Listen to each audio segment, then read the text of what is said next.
इस वक्त हम शहीद कैप्टन अंशुमान जी के घर पे बैठे हुए हैं। अंशुमान जी का परिवार हाल ही में राष्ट्रपति भवन में अंशुमान जी को कीर्ति चक्र सम्मान मिला था राष्ट्रपति भवन में, वहाँ लेने गए थे पूरे परिवार के साथ। उसके बाद हाल ही में कल राहुल गांधी से उनके माता पिता ने मुलाकात की।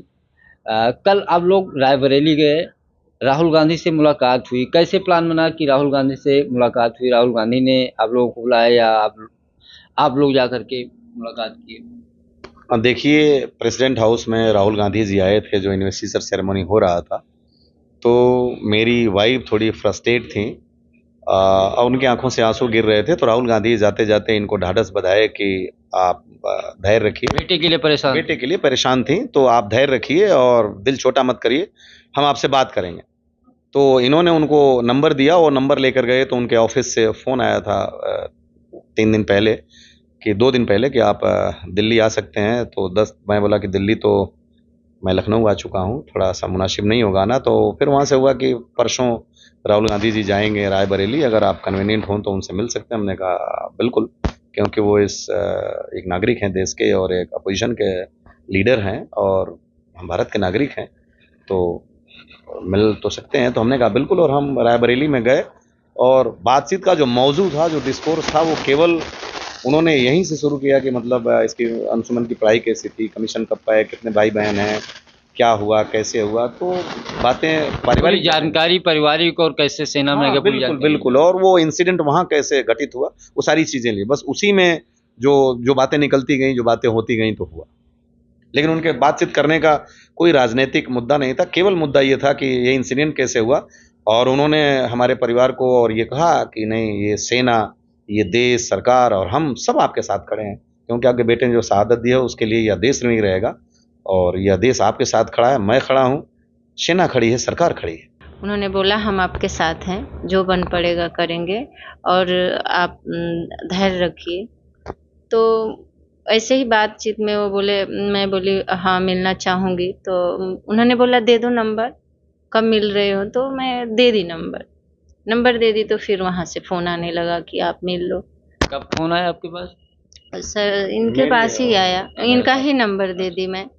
तो फ़ोन आया, फिर इनको बताया गया कब वो रायबरेली में आ रहे हैं। दिल्ली तो हम जा नहीं सकते, तो वही कल जाना था, गए। अच्छा पॉजिटिव आया और वो गेस्ट के तौर पे बुलाए थे हमें एक शहीद परिवार समझ के। आपसे सम्मान के साथ बुला करके सम्मान के साथ बुलाए थे, ऐसा कुछ राजनीतिक नहीं था। बहुत सम्मान देने के लिए गेस्ट के रूप में बुलाए थे। वो हमारे लिए कि हम भी आपके साथ हैं, सरकार आपके साथ है, देश आपके साथ है। ये सारी बातें थोड़ा-सा धैर्य रखिए, सांत्वना देने के लिए, रिस्पेक्ट देने के लिए, यही था। उसी बातों-बातों में जब इन लोगों में चर्चा हो रहा था, मैं सुन ली। पत्रकार लोग पूछ दिए, जो मेरे दिल में था ये नहीं था, अपना मैं पॉइंट रखी, अपना पॉइंट रखी। मुझे कुछ नॉलेज ही नहीं है फ़ौज के बारे में। जो फ़ौजी हैं उनको पता होता है, मैं तो एक हाउसवाइफ़ हूँ। तो मुझे जो पॉइंट लगा कि फैसिलिटी जो हमको मिली, हमें, क्योंकि मैं बहुत यूज़ की हूँ, मैं यूज़ की हूँ, मैं कैंटीन पूरा इनके साथ पूरे टाइम मैं साथ में ही रही हूँ। कैंटीन है, मेडिकल है, तो वही दिमाग में था और मैं वही बोली, अपना पॉइंट रखी। बाकी क्या पॉइंट रखा? यही कि मतलब उनको भी फैसिलिटी मिलना चाहिए, मेडिकल, पेंशन, जो भी कैंटीन। यानी अग्निवीर के मुद्दे पे राहुल जी ने बातचीत रखी? नहीं, इन्होंने रखी थी बाहर आके। जब पत्रकार लोग पूछे तो मैं यही रख दी, उन्होंने पूछ दिया, क्वेश्चन किए तो मैं अपना जो पॉइंट था मैं बता दी। यानी अग्निवीर स्कीम जो सरकार लेके आई है, जो भर्ती चल रही है, जिस पे अभी हाल ही में राहुल गांधी ने लोकसभा में भी सवाल उठाया, बाहर भी स्पीच दे रहे हैं, तो वो उस स्कीम को लेकर के आपकी क्या राय है? सरकार जो निर्णय ले वो सही है? मतलब ओवरऑल देखा जाए, सेना के तौर पे इतना लंबा परिवार जा करके किन परिस्थितियों में रहता है, उसके बाद अभी वही साहब बोले ना कि जब फौजी शहीद हो जाते हैं, उनके पीछे बीवी बच्चे रह जाते हैं, तो उनके लिए क्या? तो वो दिमाग में रहता है, एक औरत के नाते मैं बोलूँगी कि वही दिमाग में रहता है, मैं वही सरकार से बोली। मुझे ना पक्ष-विपक्ष मुझे समझ में नहीं आता है, मेरे लिए सब बराबर है। नहीं, आपके लिए राजनीति का कोई मतलब नहीं। मतलब ही नहीं है, तो बस दूर ये है दूर कि तक अग्निवीर नहीं है अच्छा होता है कि नहीं होता है? जी। अब स्कीम वो के बारे में। लाए हैं अग्निपथ, तो मुझे नहीं पता उस बारे में। बस इतना ही पता था कि हम कैंटीन भी यूज़ किए हैं, हम ये जितना फैसिलिटी था मैं यूज़ की हूँ, तो वो भी उनको भी मिलना चाहिए। यानी उनको सुविधाएँ कैंटीन सुविधाएँ की या मिलनी जो चाहिए। पैसा या आर्थिक या शहीद हो जाते हैं, जो चीज़ें मिलती है, जो सामान्य सैनिक होते हैं, उनकी हाँ, अपेक्षा अग्निवीर को नहीं मिलती। देखिए, एक राष्ट्र की एकता, अखंडता तभी तक अक्षुण्ण है कि उसकी सेना कितनी मजबूत है। जी। और सेना मजबूत शरीर से नहीं होती, सेना मजबूत होती है मनोबल से, सेना मजबूत होती है दृढ़ इच्छा शक्ति से, सेना मजबूत होती है अपने संकल्प से। और ये सब चीजें भरने के लिए आपको बाकी चीजों पे सोचने की नहीं, हमारी सेना सब कुछ मजबूती के साथ कर सिर्फ इसलिए कि वो बाकी से नहीं जानती। एक फौजी ये नहीं देखता कि मेरे बटुए में पैसा कितना है, वो ये देखता है कि मेरे मैगजीन में राउंड कितना है। वो ये नहीं देखता कि मेरे पीछे मेरे मित्र कितने बचे हैं, वो ये देखता है कि मेरे सामने मेरा दुश्मन कितना बचा है। ये हमारी सिखलाई है। लेकिन वो सेना उसको ये लेकिन विश्वास है ये कि पूरा हाँ, देश मेरे साथ बिल्कुल, खड़ा है, कोई उसको दिक्कत आएगी सारे लोग खड़े हैं। लेकिन बिल्कुल। जो और स्कीम आई इसमें बहुत सारी हमारा चीजें देश खड़ा भी रहता है। देखिए, कोई भी स्कीम आती है तो उसकी कुछ कमियां कुछ अच्छाइयां होती हैं। तो अब ये डिस्कशन के लेवल पे आया है, अभी तक है, अभी तो ये 2 ही साल से है, 2-3 बैच इसके शायद गए हैं। तो निश्चित रूप से इस पे अभी तो उनका 4 साल पूरा भी नहीं हुआ, होते-होते क्या होगा, निश्चित रूप से कुछ न कुछ जब सारी चीज़ों की अच्छाई और बुराई बाहर निकल के आती है, तो परिवर्तन तो प्रकृति का नियम है, तो मैं उम्मीद करता हूँ कि इसमें भी परिवर्तन होगा। आप एक भूतपूर्व सैनिक हैं, आपका एक सिर्फ़ एक सवाल है, ये अग्निवीर स्कीम सेना के लिए जो युवा जा रहे हैं उनके लिए अच्छी है और सेना के लिए, देश के लिए या नहीं? आपको क्या लगता है? आपका व्यक्तिगत व्यू क्या है? देखिए, व्यक्तिगत व्यू बीइंग ए फौजी हमारा ये है कि जो ये 4 साल में हम वो ट्रेनिंग उनको इम्पार्ट नहीं कर पाएँगे। अगर ट्रेनिंग देने में हमने समय अपना ज़ाया किया तो वो उससे हम रिटर्न नहीं पाएँगे। और 25% लोग जो जाएँगे उसमें बाकी 75% लोग आएँगे और टेक्निकल सेगमेंट में भी जाएँगे, इन्फेंट्री में भी जाएँगे, तो इन्फेंट्री में तो काम चल सकता है, लेकिन जो टेक्निकल डोमेन है उसमें थोड़ी-सी प्रॉब्लम होगी। तो जैसे अफ़सर्स का होता है 7 ईयर का शॉर्ट सर्विस कमीशन, तो इसमें तक हो तो जो हम उसमें लगा रहे हैं और जो उनको एक्सपर्टीज़ हम दे रहे हैं, उसमें से हम ले भी सकते हैं। और निश्चित रूप से और भी सरकार बहुत कुछ सोचती है, तो इनमें जो इनटेक का रेशियो है वो भी मेरी समझ से अगर कुछ बढ़े तो बेहतर होगा और लेंथ ऑफ सर्विस भी कुछ बढ़े तो बेहतर होगा, जो कि उनके लिए भी बेहतर होगा। कुछ पैसे लेके 7 साल में आएँगे तो अपनी आगे की ज़िंदगी को चला ले जाएँगे और देश के लिए भी अच्छा होगा कि उनको 7 साल तक जिसको हमने ट्रेनिंग दिया वो हमको ये किया। जैसे बाहर से अगर अफ़सर जाता है इंजीनियरिंग करके या कोई डॉक्टर जाता है तो 5 साल सेवा देता है, शॉर्ट सर्विस कमीशन 7 साल 5-5 साल के उसमें सेगमेंट में देते हैं। तो मेरे कहने का मतलब कि वो भी अगर जाएगा 7 साल में तो एक अच्छा खासा उसके पास होगा कि वो अपना कुछ नई ज़िंदगी बेहतर तरीके से शुरू कर लेगा और देश को भी इससे फ़ायदा होगा कि उम्मीद थी वो पूरा फुलफ़िल हुआ। अगर और भी कहीं अकोमोडेट करने की पॉलिसी आती है तो वेलकम है और बहुत बढ़िया है और बाकी जो समझदार लोग हैं इस पे निश्चित रूप से वो विचार कर रहे होंगे, करेंगे। राहुल गांधी से जब मुलाकात हुई, बातचीत हुई तो वो पूछे होंगे कितनी सेवा जो अंशुमान जी की सेवा काल रहा, क्या रहा, आप लोगों को आर्थिक या सरकार की तरफ से क्या चीज़ें मिली? अग्निवीर को लेकर के भी कोई चर्चा हुई? देखिए, मैं आपको ये क्लैरिफ़ाई कर दूँ कि भारत सरकार और प्रदेश सरकार, दोनों सरकारों का हमारे साथ बड़ा मतलब ये कहिए कि उम्मीद से ज़्यादा सहयोग रहा है। स्पेसिफ़िकली मैं कहना चाहूँगा राज्य सरकार का कि मैं 2 बार माननीय योगी जी से मिलने की कोशिश किया और मैं रात को वहाँ अपना नाम लिखाया और अगले दिन मुझे मिलने के लिए बुला लिया जाता था और मैं 2 बार योगी जी से मिला और दोनों बार योगी जी जब इनकी माताजी दोनों बार साथ ही गईं तो इनकी आँखों में आँसू आया, तो वो एक संत होने के बाद भी वो भी भावुक उठे। वो भी हैं तो इसी भौतिक जगत के प्राणी, तो भावुक उठे और मुझे ऐसा नहीं लगा कि मैं एक प्रदेश के मुखिया के पास आया हूँ और उन्होंने कहा कि आप बिल्कुल मत घबराइए और ये पूरा प्रदेश आपके साथ है। और मुझे हर कदम पे ऐसा महसूस हुआ कि प्रदेश हमारे साथ है, सरकार का अमला हमारे साथ है।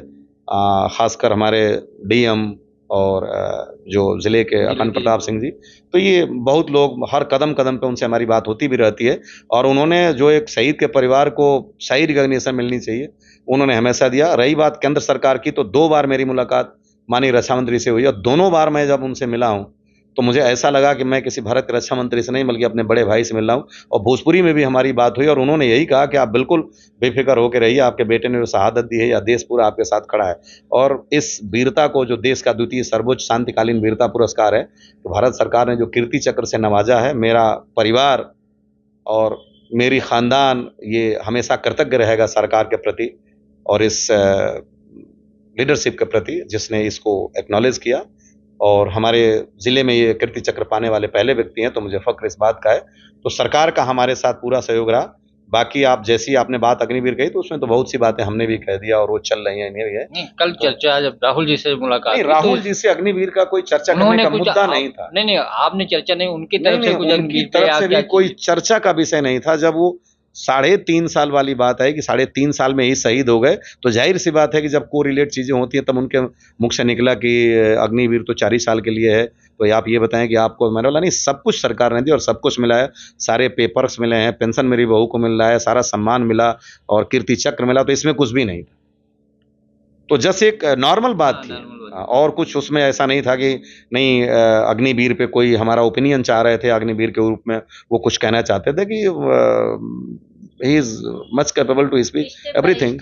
जो भी पॉइंट आदमी बात करता है उस तरीके से वो आ गया फ्लो में। ऐसा एक अलग से ये नहीं कि हम इस पे चर्चा करें, ऐसा कुछ नहीं था। कोई ये था कि हम अग्निवीर पे चर्चा करने आए यहाँ करेंगे ना, मेरे बातचीत का वो तो एक आपको बुला सम्मान के साथ बुला कि 3.5 साल और 4 साल पे, तब वो थोड़ी बात हुई, तो वो बहुत छोटी सी बात थी, कोई ऐसा नहीं। पारिवारिक मुद्दों पे अगर हम बातचीत करें तो अंशुमान जी की पत्नी आप लोगों के साथ ही रहती है? नहीं, अंशुमान जी की पत्नी हमारा परिवार छोड़ करके जा चुकी हैं, लेकिन हमें आज तक ये नहीं पता चला कि वो हमारा परिवार क्यों छोड़ के गई। उन्होंने एक रक्षा अलंकरण समारोह में शाम को भारत मंडपम में अपना इंटरव्यू दिया।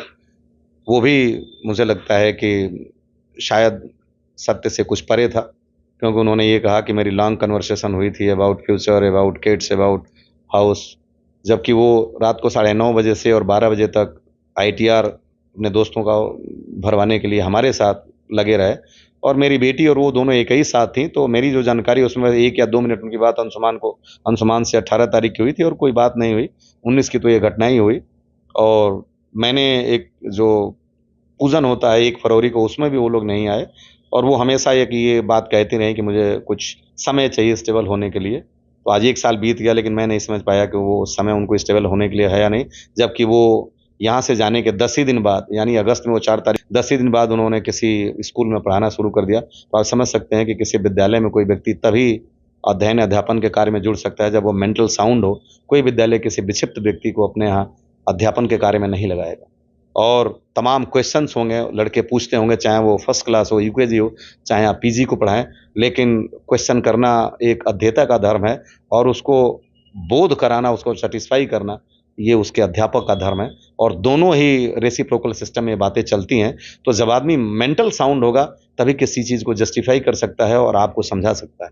तो ये एक नोबेल जो प्रोफेशन है टीचर का, ये आप अपनी हाफ हार्टेड या आप ये कहें कि इनस्टेबल मेंटालिटी में नहीं कर सकते। क्या लगता है आपको, बहू का जो परिवार है, पारिवारिक दबाव की वजह से कुछ ऐसी चीजें हैं या स्वयं उन्होंने ऐसा निर्णय? क्या लगता है आपको, बहू का जो परिवार है, पारिवारिक दबाव की वजह से कुछ ऐसी चीजें हैं या स्वयं उन्होंने ऐसा निर्णय लिया, आना नहीं चाहती जैसा? नहीं, मैं निश्चित रूप से ये कहूँगा कि बहू से ज़्यादा उनके जो माता पिता हैं उनका जो उसमें इन्फ्लुएंस रहा है और उन लोगों का ये एक अपना जो ताना बाना है उसके साथ चल रहा है। अब वो उनकी बेटी है, उसको बेहतर समझ सकते हैं। हमारे साथ तो 5 महीने में कितने दिन रही आप सोच सकते हैं।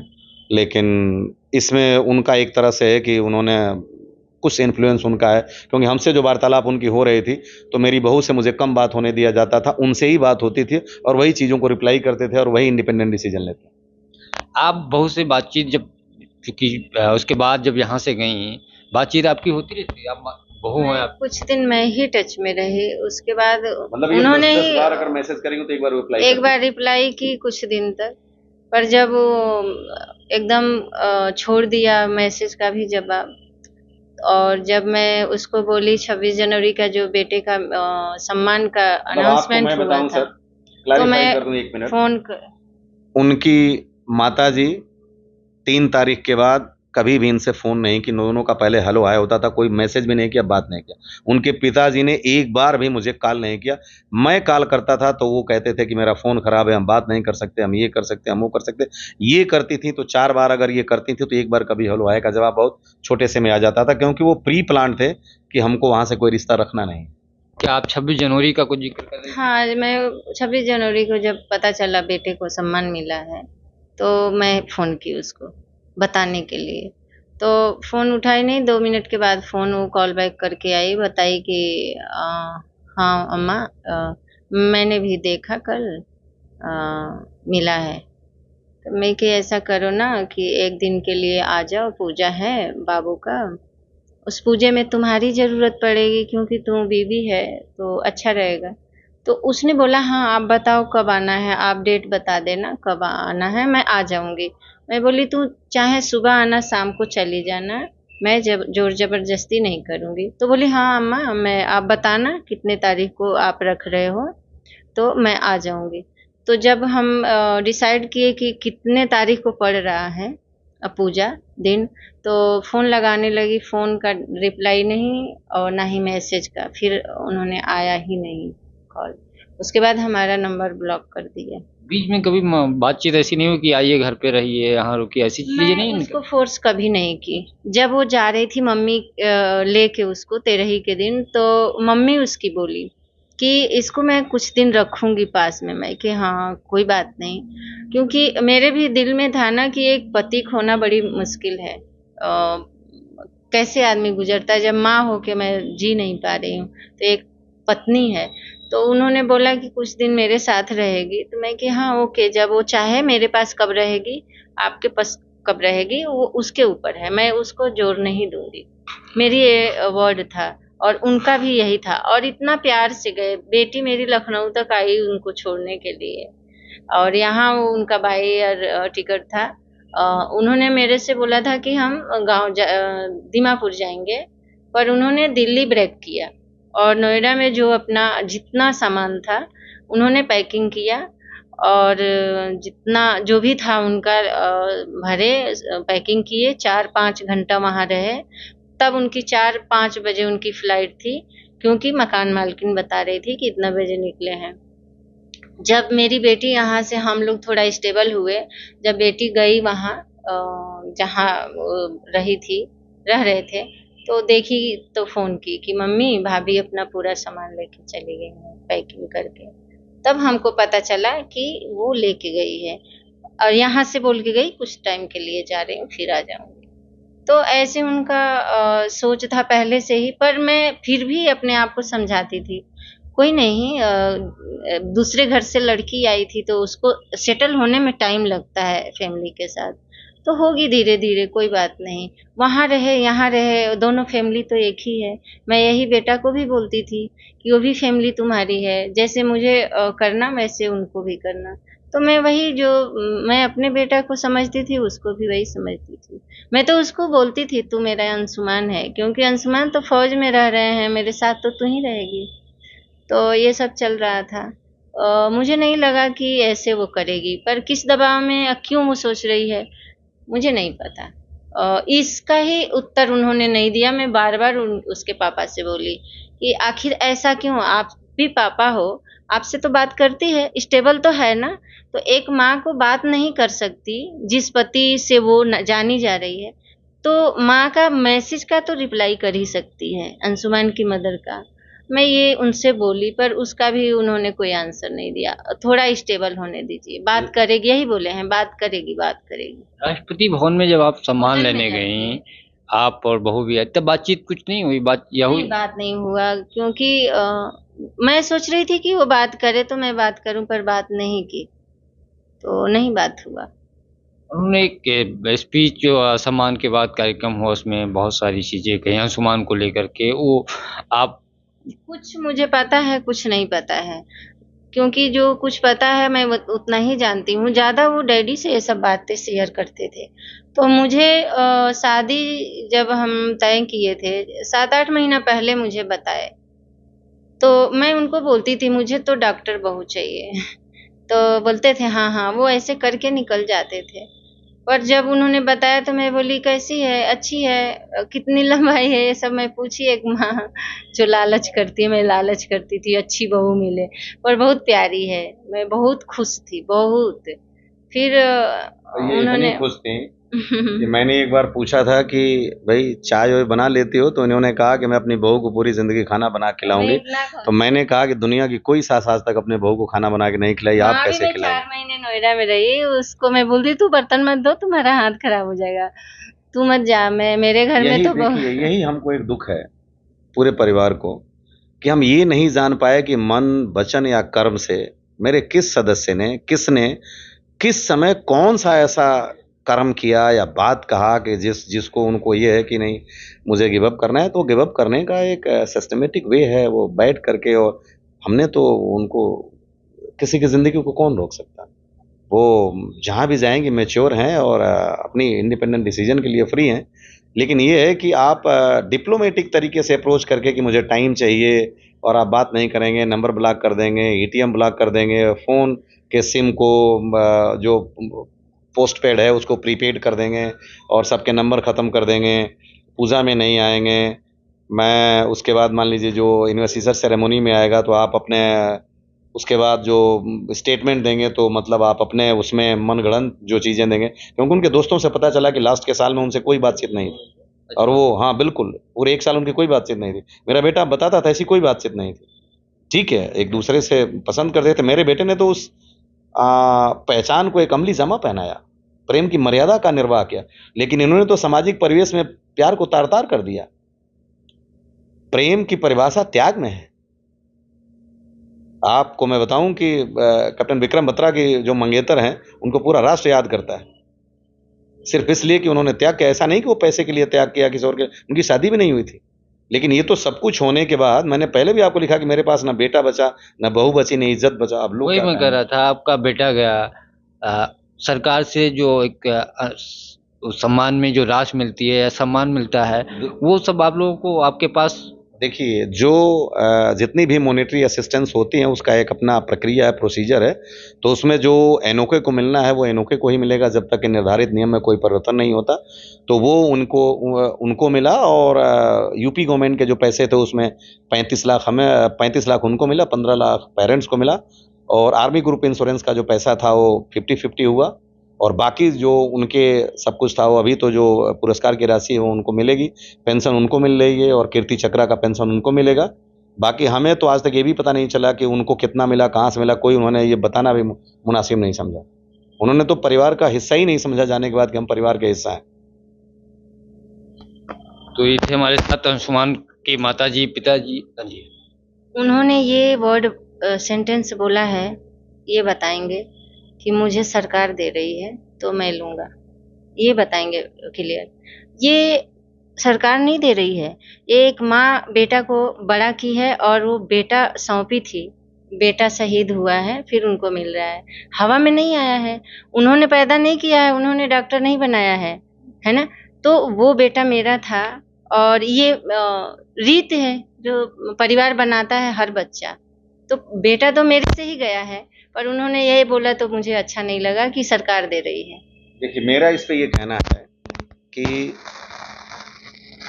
जब ये एनओके सिस्टम का आया था कि एनओके को सब कुछ होगी, तो उसके पीछे था कि पहले हमारे यहाँ बहुत हेट करते थे बहुओं को और उनको वो ज़िंदगी नहीं मिलती। आज वो सिनारियो कम्प्लीटली चेंज हो गया। 5 महीने की शादी में जिसका कोई बच्चा भी नहीं है और आप उसको सब कुछ करते हैं, वो माँ-बाप, वो माँ जो 9 महीने पेट में पालती है, वो पिता जो हर पल देखता है अपने बेटे को बड़ा होता और उसको, उससे सोशल सिक्योरिटी चाहता है। आप देखिए, एक भौतिक सिद्धांत है कि आज से जितने लोग हैं, अंशुमन के भाई हैं, बहन हैं, बीवी है, सबके दुख ग्रेजुअली कम होंगे। केवल माँ-बाप हैं जिनके दुख रोज़ बढ़ेंगे। मैं फिर कहता हूँ, ग्रेजुअली रोज़ बढ़ेंगे। और हम जितने दिन मौत के करीब जाएँगे, हमारे दुख रोज़ बढ़ेंगे, क्योंकि हो सकता है कल को मुझे मेरे बेटे से पानी ना मिले, तो मुझे मेरा बेटा याद आएगा। मेरे पैरों से चला ना जाए, तो मुझे मेरा बेटा याद आएगा। एक डॉक्टर था, जब हर पिता को ये उम्मीद होती कि मेरा बड़ा बेटा उसे मुखाग्नि दे। मैं तो दुर्भाग्यशाली था कि अपने बेटे को मुखाग्नि दिया। तो और भाई की शादी हो जाएगी, अपनी ज़िंदगी में मस्त हो जाएँगे, बहन की शादी हो, अपनी ज़िंदगी में मस्त हो जाएँगे। बीवी की भी अगर शादी होती है, जो कि वो कहती है कि मैं अपनी ज़िंदगी में मूव ऑन कर जाऊँगी, और उनके ये- पिता भी कहते हैं। ये तो चौथा दिन की बात है चौथे जब दिन मेरा वो अपने बेटा जन्म को का वन करना अंतिम संस्कार हुआ था। चौथे दिन मेरे बेटे के साथ के बच्चे आए थे, उसकी वो थी मंगेतर थी। उस मंगेतर से उन्होंने बोला कि मैं तो मूव ऑन कर नहीं, ये जाऊंगी, होना पर भी चाहिए। कि वैसा इंसान नहीं मिलेगा। तो मैं भी पॉजिटिव ही देखिए, ली कि सच्ची मेरा बेटा तो 26 अलग ही साल था। की उम्र में, तो 27 साल की उनको उम्र तो में मूव ऑन होना ही चाहिए। मेरे पास भी वो होती तो मैं फोर्स करती मूव ऑन होने वैधव्य के जीना लिए। ठीक नहीं। पर रिश्ता तोड़ना, पता नहीं क्या सोच रहे हैं, इतने छोटे सोच ये चलाना है आप। इतना छोटा सोच मेरा बेटा नहीं था, वो गलती से गलती आई है, ये पक्का चलाना।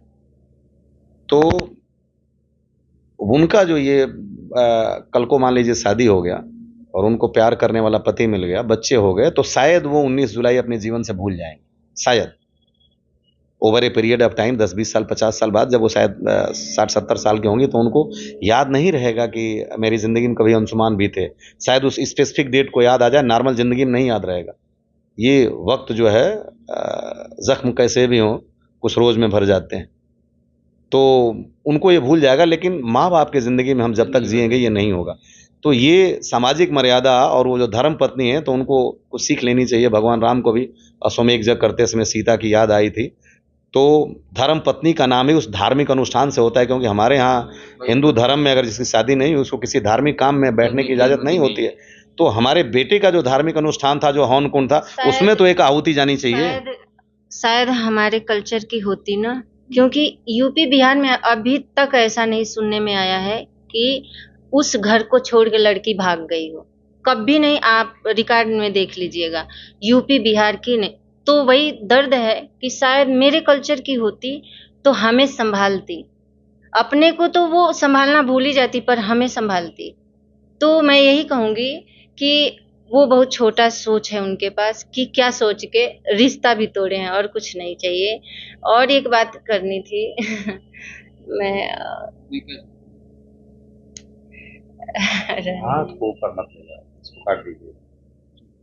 तो कई सारे मुद्दों पे बातचीत हुई परिवार मैं से, गई थी। और मैंने इसीलिए- अंशुमान के माताजी पिताजी ने पूरी बात रखी, पारिवारिक बात रखी, राहुल गांधी से जो मुलाकात हुई, कैसे मुलाकात हुई, इन सब मुद्दों पे बातचीत की, और बहुत सारे मुद्दों पे अपने खास तौर पे विचार भी रखे। पंकज चतुर्वेदी, TV9, लखनऊ।